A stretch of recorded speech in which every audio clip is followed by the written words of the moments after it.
أعوذ بالله من الشيطان الرجيم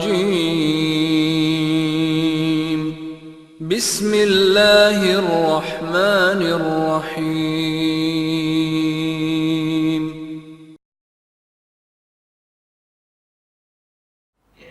Hubbus syahawati minan nisa, dari wanita, wal bani, dan juga terhadap anak. Bagaimana orang yang ingin anaknya jadi anak yang soleh, diuji oleh Allah Subhanahu wa Ta'ala dengan anak. Saya tertarik dengan ungkapan dari Imam Ibnul Qayyim Al-Jauziyah. Beliau punya sebuah ungkapan dalam kitabnya Shaydul Khadir. Maaf, bukan Ibnul Qayyim, Ibnul Jauzi. Kitab Shaydul Khadir merupakan kitab yang menginspirasi Dr. A'id Al-Qarni dalam kitabnya La Tahzan, Don't Be Sad. Kata Syekh A'id Al-Qarni bahwa buku yang sangat menginspirasi beliau adalah buku Shaydul Khadir karangan Imam Ibnul Jauzi. Jadi ada Imam Ibnul Qayyim, ada Imam Ibnul Jauzi. Kalau Imam Ibnul Qayyim murid daripada Imam Ibnu Taimiyah. Ini Imam Ibnul Jauzi. Beliau mengatakan bahwa Allah Subhanahu wa Ta'ala bukan zalim. Ketika seseorang itu mencintai sesuatu, maka Allah akan uji dirinya dengan apa yang dicintai. Bukan Allah zalim, tapi agar orang itu merasakan dan bisa lulus ujian dengan cobaan itu. Jadi kembali bahwa selain dengan wanita, baik pasangan, baik wanita lain, ataupun orang tua, Bapak Ibu Allah Subhanahu wa Ta'ala rahmati, wal bani, dan juga dengan anak. Subhanallah. Bagaimana ujiannya dari Allah Subhanahu wa Ta'ala.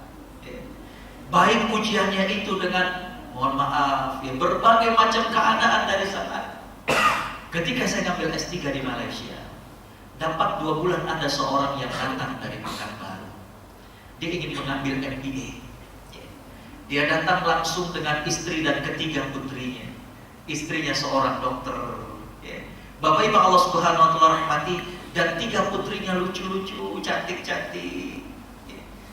Dapat 3 bulan setelah mereka datang, sang anak sakit. Anak yang kedua, bolak-balik ke rumah sakit, ternyata anaknya divonis kanker. Lalu kemudian Bapak Ibu Allah Subhanahu wa Ta'ala rahmati, disarankan oleh dokter untuk di kemoterapi. Dia ikuti. Sampai sekian kali kemo, ternyata sang anak tidak tahan dan meninggal sang anak. Saya kemudian dengan istri diminta untuk datang dan mengurusi jenazah sang anaknya. Saat kita mandikan, pada saat kita mengkafani, kita bertanya kepada saudara kita ini. Kita bilang, Pak, apa kira-kira hikmahnya di sebalik ini? Abang datang ke Malaysia untuk nyambung S2, ngambil MBA, bukan sesuatu yang maksiat. Tapi mengapa Allah Subhanahu wa Ta'ala kemudian memberikan anaknya sakit, harus bolak-balik, kuliahnya juga akhirnya kerepotan, dan ternyata terakhir anaknya meninggal? Apa jawaban beliau? Sambil beliau agak terdiam karena mungkin gak nyangka ditanya pertanyaan itu, beliau kemudian mengatakan, Ustaz, saya ini sudah lama tidak menangis karena Allah. Jadi beliau walaupun orang Pekanbaru, dulu kuliahnya Fakultas Ekonomi di Unpad. Setelah lulus kuliah, menikah, dapat seorang istri dokter. Pulang ke Pekanbaru melanjutkan usaha dari ayahnya yang punya bisnis perhotelan dan properti. Tidak lama kemudian lahir anaknya pertama, 2 tahun kemudian lahir anaknya yang kedua. Jadi kehidupannya itu bagus saja, mengalir. Berkaitan dengan harta, Allah lapangkan. Berkaitan dengan istri, Allah pilihkan istri yang cantik dan solehah. Berkaitan dengan anak, Allah berikan anak-anak yang lucu-lucu. Bapak Ibu Allah Subhanahu wa Ta'ala rahmati, beliau kemudian mengungkapkan sebuah kalimat, Allah mengambil sedikit titipannya pada saya, mungkin agar saya kembali merasakan bagaimana nikmatnya berharap kepada Allah Subhanahu wa Ta'ala. Jadi Bapak Ibu Allah Subhanahu wa Ta'ala rahmati, begitulah kira-kira ketika kita diuji oleh Allah Subhanahu wa Ta'ala. Allah bukan zalim. Allah kadang ambil sedikit titipannya kepada kita. Bukan Allah menzalimi kita, tapi agar kita merasakan lagi nikmatnya menangis pada saat kita berdoa. Agar jangan sampai kita kehilangan makna Allahus Samad, Allah tempat kita bergantung. Karena selama ini sudah sedemikian mulus ngalir, kita lupa Allah tempat kita bergantung. Ya. Hadirin khotal iman rahimakumullah, kembali zuyyina linnasi hubbus syahawat minan nisa wal banin. Yang ketika Allah mengatakan wal qanatiril muqantarah, dan harta yang banyak minat zahab wal fiddah, dari emas, perak, kendaraan, dan juga sawah dan lahan. Hadirin khotal iman rahimakumullah, yang berikutnya di antara yang perlu kita lihat kelemahan kita terhadap harta. Ada yang hadirin khotal iman rahimakumullah, Allah Subhanahu wa taala berikan kelemahan terhadap harta. Ketika dikasih dengan harta, sibuk makin jauh dari Allah Subhanahu wa taala. Ketika diberikan harta, hadirin khotal iman rahimakumullah, ternyata makin berat dia berbagi. Sampai ada sebuah tulisan tentang psikologis, apa yang disebut dengan treadmill hedonisme.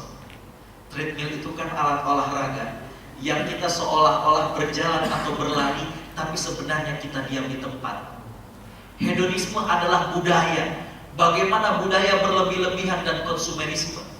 Jadi dalam tulisan itu yang menarik ketika saya baca adalah banyak orang yang beranggapan saat gajinya 2 juta, dia akan bersedekah kalau gajinya 3 juta. Dia akan membayangkan, wah kalau gaji saya 3 juta, nanti bisa saya sisihkan 200.000 per bulan buat sedekah. Ternyata dia bagaikan berada di mesin treadmill. Dia tidak maju melangkah. Artinya apa? Ketika Allah kasih gajinya 3 juta, kebutuhan dan syahwatnya itu sama, juga semakin bertambah. Gajinya 3 juta, maka keinginannya juga nambah. Kayaknya udah gaji 3 juta gini, pengen ganti handphone. Wah kayaknya udah gaji 3 juta ini, mulai pengen ganti motor. Jadi dia mestinya melangkah setelah gaji 3 juta seperti yang dia niatkan, dia bisa bersedekah. Nggak bisa juga. Karena kenapa? Seiring dengan itu syahwat dan rasa kebutuhannya semakin besar. Dia berpikir lagi, kayaknya kalau gaji 5 juta. Ternyata juga begitu. Jadi mestinya dia melangkah, tapi dia diam di tempat, tidak bersedekah, bagaikan orang berada pada mesin treadmill tersebut. Jadi hadirin khotal iman rahimakumullah, itu juga ujian. Orang yang tidak amanah dengan harta, ya Allah, dititipin harta. Kadang setan itu pintar luar biasa. Setan tidak menguji dengan hal-hal yang langsung kelihatan haram. Wah, pakai aja, kan juga untuk pendidikan anak. Bukan untuk yang maksiat, ini untuk pendidikan anak. Hadirin khotal iman rahimakumullah, jadi kembali Allah Subhanahu wa taala akan menguji kita di titik lemah kita. Karena itu Allah Subhanahu wa taala menjelaskan dalam surat Ibrahim, sesungguhnya manusia itu sangat zalim dan sangat mengingkari nikmat Allah Subhanahu wa taala. Ini di antara kelemahan-kelemahan manusia. Kelemahan-kelemahan manusia itu zalim. Kelemahan manusia dalam surat Al-Isra itu adalah kelemahan manusia itu kikir. Makanya dalam hadis Nabi SAW sempat bertanya kepada para sahabat, ayus shadaqati a'zam, sedekah yang bagaimanakah yang paling besar pahalanya? Para sahabat sebagaimana biasa mereka mengatakan, Allahu wa rasuluhu a'lam, Allah dan Rasulnya yang lebih tahu. Nabi kemudian mengatakan, sedekah yang paling besar pahalanya adalah antasaddaq wa antas sahihun syahihun takhshal faqra wa tabghul ghina. Sedekah yang paling besar pahalanya adalah engkau bersedekah dalam keadaan sehat, syahihun, ada rasa kikir, takhshal faqra, masih takut miskin, wa tabghul ghina, dan masih kepengen kaya. Jadi sedekah dalam keadaan sehat, ada rasa kikir, takut miskin, dan masih ingin kaya. Mengapa didahulukan kata-kata engkau bersedekah dalam keadaan sehat, baru kemudian ada rasa kikir? Para ulama mengatakan karena manusia biasanya kalau sehat cenderungnya itu kikir. Ntar kalau udah sakit-sakitan baru baik. Ada yang bilang, Pak, boleh nggak nih lahan di sebelah masjid dibikin TPA? Oh jangan, disewain masih jadi duit. Tapi ntar kalau udah dirawat kering, udah diinfus sana sini mana tuh deh guys, udah diwakafin itu tanah. Kalau masih sehat manusia itu cenderung pelit. Ya. Ntar kalau udah rebah, ya Allah, ya. Udah dia sedekah tuh buat ya, iki, isfi gitu. Tapi kalau masih sehat, oh, jangan ya. Bapak Ibu Allah Subhanahu wa taala rahmati, syahihun, ada rasa kikir. Takhsyal faqra, masih banyak aja kebutuhan. Diajak sedekah bulan Ramadan, ntar dulu anak-anak mau menaikkan kelas kan begitu. Diajak lagi sedekah, ntar dulu pada mau mudik ya. Jadi banyak. Di bawah hadis ini adalah hasan. Nabi sallallahu alaihi wasallam menjelaskan inna 'izamal jazaa ma'a 'izamil bala. Sesungguhnya pahala yang besar itu seiringan dengan ujian yang berat. Jadi kalau mau pahala yang besar, maka ujiannya yang pengen masukin uang 10.000 rupiah. Jalan baru naruh sedang ngeliat ramai juga nih masjid. Digoda sama setan. Jangan 10.000, 5.000 aja. 5.000-nya buat nambahin makan siang. Benar juga. Kan setan paling pintar kalau buat goda kita.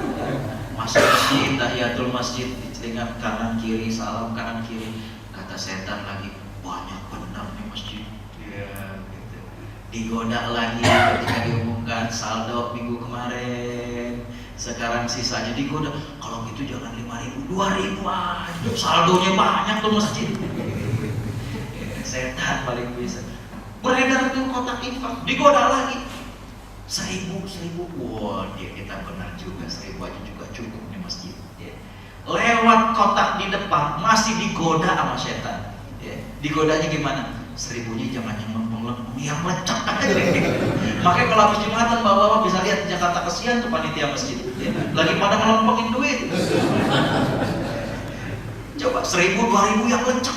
Ya. Yang tukang parkir kalau dikasih udah manyun, itu 1.000 aja lecek gitu. Dimasukin ke kotak masjid. Yang jadi masalah terjadi perang batin di situ. Ya. Jadi Allah Subhanahu wa taala akan menguji manusia yang lemah di bidang harta dengan ujian harta. Ya. Apakah hartanya ditambah lalu dia semakin jauh dari Allah? Ya. Ataukah dia diamanahi dengan harta padahal dia orang yang berat untuk amanah? Ya. Ada aja kebutuhan, ada saja bisikan. Ya. Next. Bapak Ibu Allah Subhanahu wa taala rahmati. Lalu untuk apa Allah Subhanahu wa taala memberikan ujian di titik lemah kita? Ya. Allah Subhanahu wa taala menginginkan kita mendapatkan yang terbaik. Ya. Allah menjelaskan dalam hadis yang diriwayatkan oleh Imam Ibnu Majah, ya, nomor 4031 dan dinyatakan oleh Al-Albani bahwa hadis ini adalah hasan.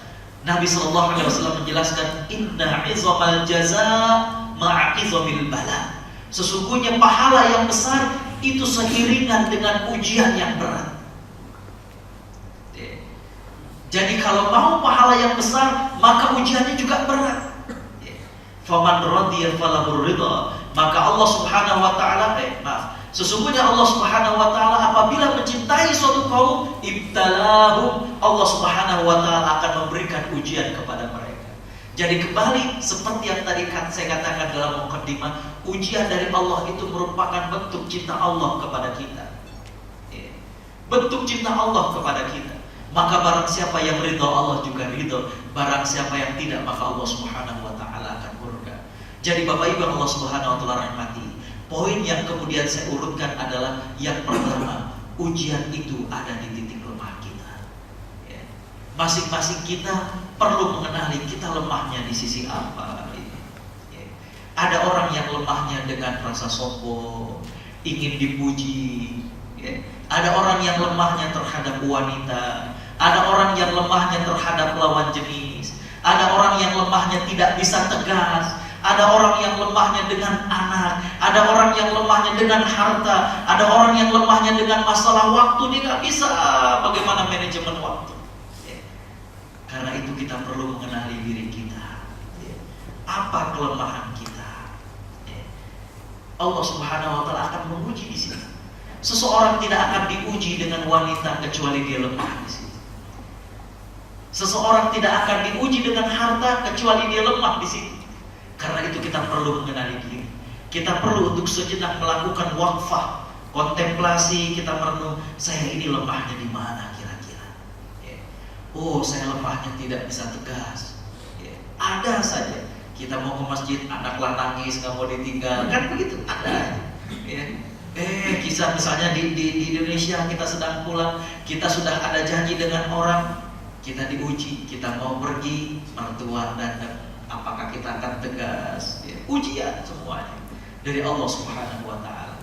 Tapi jangan lupa, Bapak Ibu Allah Subhanahu Wa Taala rahmati, ini semuanya adalah untuk menjadikan kita naik kelas. Allah Subhanahu Wa Taala menjanjikan pahala yang besar seiringan dengan ujian yang besar, dan itu merupakan tanda cinta Allah Subhanahu Wa Taala kepada diri kita. Tadi saya katakan seorang sahabat yang wafat anaknya, dia mengambil sisi positif bahwa hadirin khotimah rahimakumullah, dengan ujian tersebut dia jadi merasakan lagi nikmatnya nangis, berharap yang mungkin kita sudah lama tidak melakukan hal itu. Kapan terakhir kali kita sholat sampai kita menangis? Kapan sekali lagi terakhir kita doa sampai kemudian kita menangis begitu keras? Ya. Jadi terkadang Allah Subhanahu Wa Taala memberikan ujian, mencabut sedikit nikmat yang Allah titipkan. Sekali lagi, Allah bukan zalim, tapi agar kita kembali kepada Allah Subhanahu Wa Taala. Bagaikan seseorang yang jalan, kalau udah kejauhan takutnya lupa, dipanggil. Ya. Kalau enggak juga dijewer sedikit. Hadirin khotimah iman rahimakumullah, biar kembali lagi kepada Allah Subhanahu Wa Taala. Next, kayaknya udah habis ya. Hadirin khotimah iman rahimakumullah, saya kira demikian yang bisa saya sampaikan. Ya, jazakumullah khairan, dan saya kembalikan kepada MC. Demikian. Assalamualaikum warahmatullahi wabarakatuh.